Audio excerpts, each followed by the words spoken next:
Twitter mulai membagi pendapatan iklan dengan para pembuat konten di platform mereka.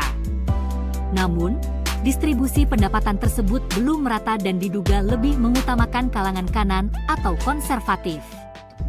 Menurut laporan The Washington Post, para pembuat konten yang pertama kali menerima pendapatan tampaknya adalah influencer sayap kanan yang telah melakukan tweet sebelum pengumuman mengenai jumlah pendapatan yang mereka terima dari program ini.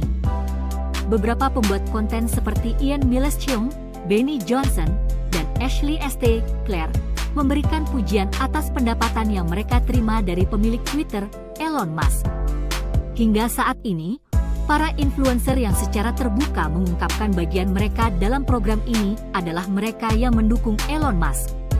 Sebagai contoh, Andrew Tate, seorang influencer yang sering memposting konten yang bersifat misoginistik, baru-baru ini mengumumkan bahwa dia dibayar lebih dari 20.000 $, atau sekitar 229 juta rupiah oleh Twitter.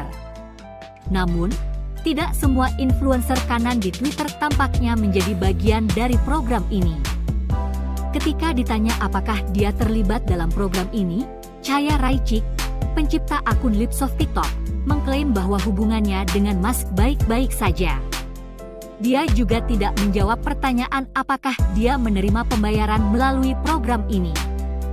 Dia mengatakan bahwa beberapa orang dari pihak kanan tidak termasuk dalam program ini, meskipun mereka memenuhi semua kriteria.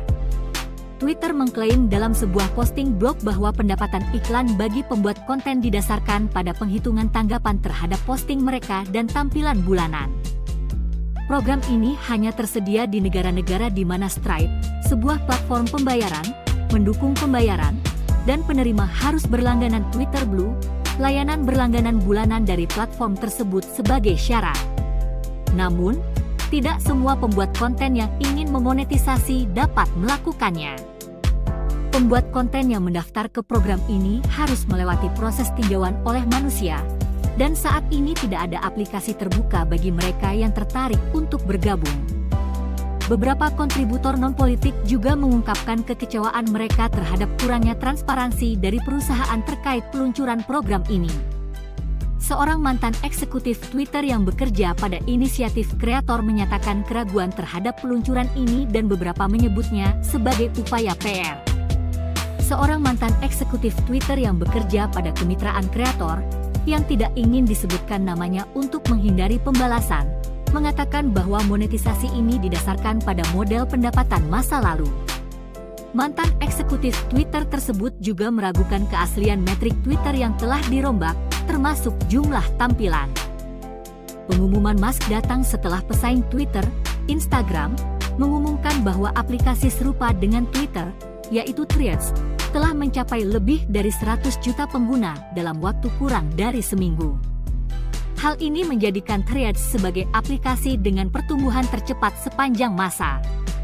Jordan Lynch, pemilik Hikey Enterprises, sebuah perusahaan hubungan masyarakat, mengatakan Threads harus mengambil contoh dari penawaran monetisasi baru yang ditawarkan oleh Twitter. Retensi pengguna Threads pada akhirnya akan menurun, kata Lynch.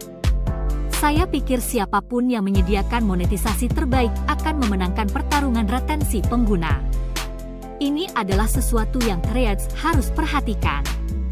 Jules Terpak, seorang pembuat konten dan pakar budaya digital, mengatakan sebagai seseorang yang sering melakukan tweet, prospek menghasilkan uang dari postingan sangat menarik.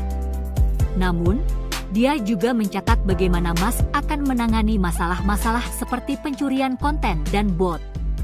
Dia juga bertanya-tanya apakah skema monetisasi baru ini akan berkelanjutan, mengingat sulitnya Twitter untuk mempertahankan pendapatan iklan.